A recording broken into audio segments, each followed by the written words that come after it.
morning still.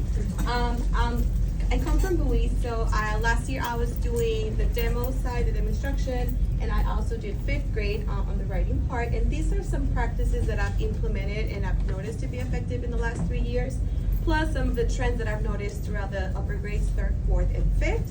So we're happy to share just to see how some of these have been working. The first one, and I think like normally we tend to leave it aside, is the revising and editing. I know the big focus is ECR and STAAR, but the kids need to have this practice just like math on a daily basis, as much as possible in different modes with different tools, because these will eventually transfer into how they write, how they complete the sentences, how they respond to those prompts. Some of the statement, they have to, we call it a sandwich. You have to look at the sentence, but you have to look at the broader picture. Are you writing about animals? This is the topics about insects. So just have the kids to not just focus on the word, go broader. Look at the sentence, go broader. What's before? What's after? Does that make sense? Look at the grammar rules. Think of the grammar rules. That's one of them. The second one, which is linked to the first one, stay in context. People who's creating these assessments wants to make sure that our ideas are fully centralized, that you are connecting the dots within the text. And then last but not least, the most important of all is grammar. Check for grammar and spelling. These questions are intentionally created for our small brains, and we tell them all the time, they know how your 3rd grade brain functions, they know how 4th grade thinks. So they are created to trick your brains. So these are mini lessons that we implement, and I know Ms. Martinez Vanessa has different strategies too. In many of our upper grades, I can speak for our campus, we can use all of the practices that you've had for years on spelling and grammar rules. You can always, we really use anchor chats for this one so that the kids can always go back and refer to it. Myself, I'm a very digital person when it comes to kids because that's what they grow surrounded by. So every 10 minutes of my lessons, every day are devoted to, today we're working on homophones. I'm gonna give you a 3-minute review, what homophones are, what homographs are, how do we differentiate, now let's practice. And on the go, they even give each other feedback, which I find it to be really valuable. Well, remember the teacher said homophones refer to the sound, homographs refer to the spelling. So they find it really positive, and it adds value when the kids get that explicit time, but it's not just from me, it's from their peers. So it's like an informal peer revision opportunity. Then, once we cover grammar revision, we now focus on STAAR and ECR. And again, big picture first. They are not the same. First of all, the format, and I know this doesn't quite apply for the quarter assessments for the most part, but on the major assessments, it does make a difference. Visually, there's definitely a smaller room to type on the STAAR. You actually have the number of characters that you have available to complete the response.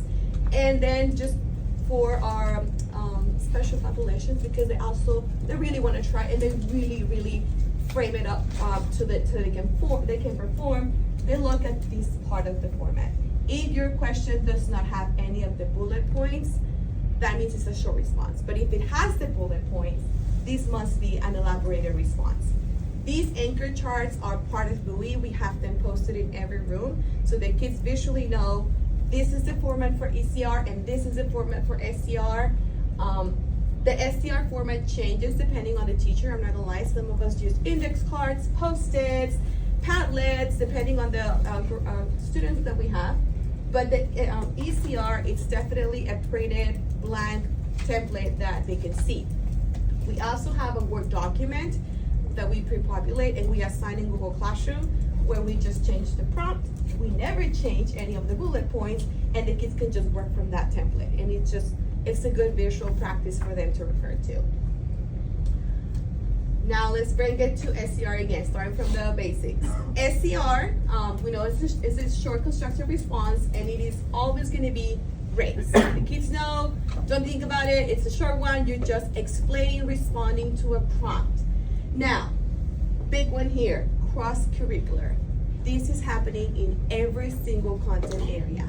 Or science teacher is fully invested, or if math teachers are fully invested. This does not just happen in reading. we all have a bit of that cake. We all support our students in some way or shape. For the most part, they still stick to race. I noticed, Ms. Molina, that one of your teachers has ACE, which is just the answer of the question. I think it works for science. I think we talked about it last year with our science teacher, but the kids know the format, and in some cases, we even color code it the same way, so that there's no confusion and the kids know, okay, I need to make sure that I answer the question, that I cite my evidence, and I elaborate a little more to sound like I know what I'm writing about. Daily practice, just like the revising and editing piece, we really try to persuade our teachers, and I feel like this is the year where I've seen a lot of growth, because even second graders coming in now are now writing an STAAR. So we're saying last year's second grade, which is 5 weeks into the school year, are now given a prompt and they are responding. Now, are they perfect? No. But are they being exposed as September starting? Of course they are. And that is just gonna help us with third grade, which we noticed last year was just having the kids sit down for such a long period of time, responding to some questions for reading, and now having to dump my brain and write a composition was too much. So we are kind of working on that stamina from second grade on this year. So this has kind of created our own tools along the school the last 3 years. Exit tickets, great opportunities. I know besides the multiple questions and the different formats that we have to expose in, exit tickets become a major implementation for STAAR. Like I said, this can be digital, this can be paper, it doesn't matter. This year we're adding Google Forms, so we just have a Google form, we all have the link, we can just edit the prompt, and now we can access the data anywhere at any time. Palettes, we've been carrying those on for a few years now. The little ones, turn and talk, and we saw it today at this campus too. Love that. They need to be able to respond to a question, restating it. And it sounds so simple, it really does, but for a kid, for a 5-year-old, for a 6-year-old, it's hard. You ask them, so what are you wearing today? Oh, uniform? No, can you restate it? And you're asking too much. But when you practice every day, it becomes part of them. Oh, today I'm wearing my black uniform. It becomes part of their nature. So now we're working on this. I see it here, and I think it's just a great way to connect kinder first, and then bring it to second grade because now they're writing more. Third grade, they definitely have to elaborate on those. Stop and jog, we've also implemented this last year more than any other, but they even have like their own little chance to, like, this is a time where we stop, we really stop, we see what the question is, we jot it down. So these are some of the tools that have been going on and on since day one for at least 3 years. Setting the stage. This is not only about delivering an instruction, but the environment has to be connected to it. So we created our own anchor charts for both, for the argumentative and for the expository text, where the kids can just see them around and they know the process. Going back to what Ms. Garcia was sharing, they have to have the structure to support them in developing their ideas. Some of the kid-friendly expectations of what the rubric is looking and considering to give them points. This is prior to using digital resources. And of course, the checklist that we all can change. We are pretty flexible when it comes to different teaching styles. So every teacher has their own checklist. Some of them have them on the tables, their writing folders, their journals. It's all different, but it's kind of a process. The baseline should have the checklist. What is my intention? What am I supposed to do in order to get maximum points? And then give me a framework. If I have a framework, I at least know how to categorize my ideas.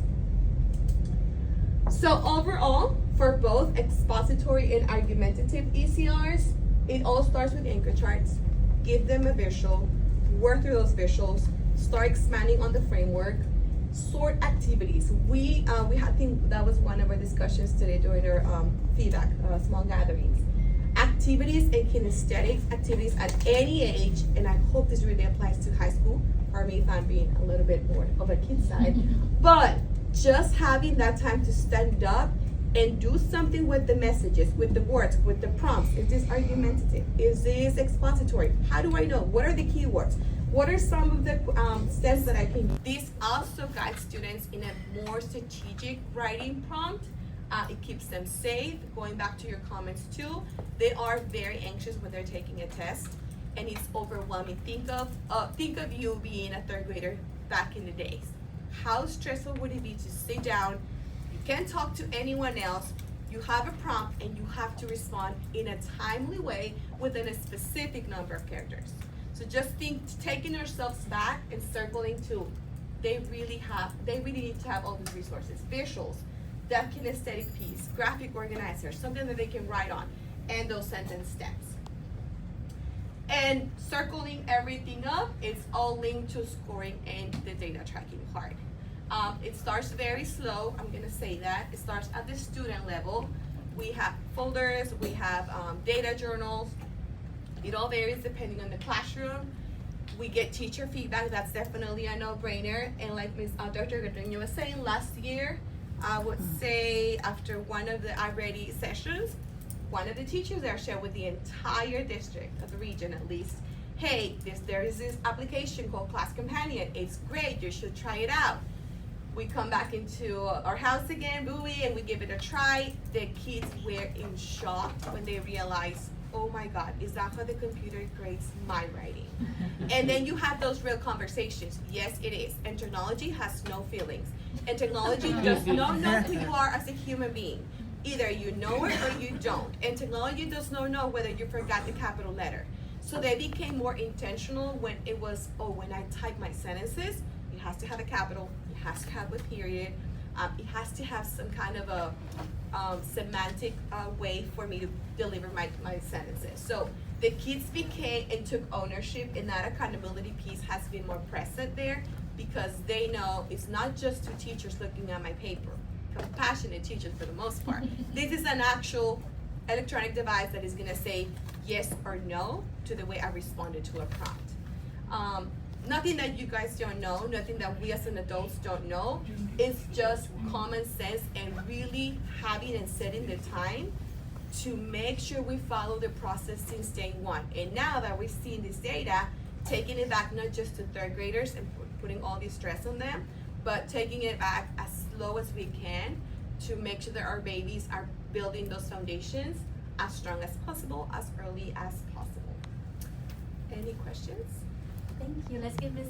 Martinez. Now, AI and what about Class Companion? We got feedback like then and there. And there's right? the presentation there. It will take us another 20 minutes. Super easy and friendly to do. Students can link into Google Classroom. You can connect your admin team to the presentation. They can see the feedback that the students receive, how many attempts. I started with 2 last year. You get 2 tries. January was here, you get 1 attempt. Because on STAAR, you only get 1 attempt. And then we're like, oh my God, I can only do these once. I have to make sure that this makes sense and it's highly connected to the steps that I'm supposed to follow, and the data is highly connected because AI will do its work. So thank you.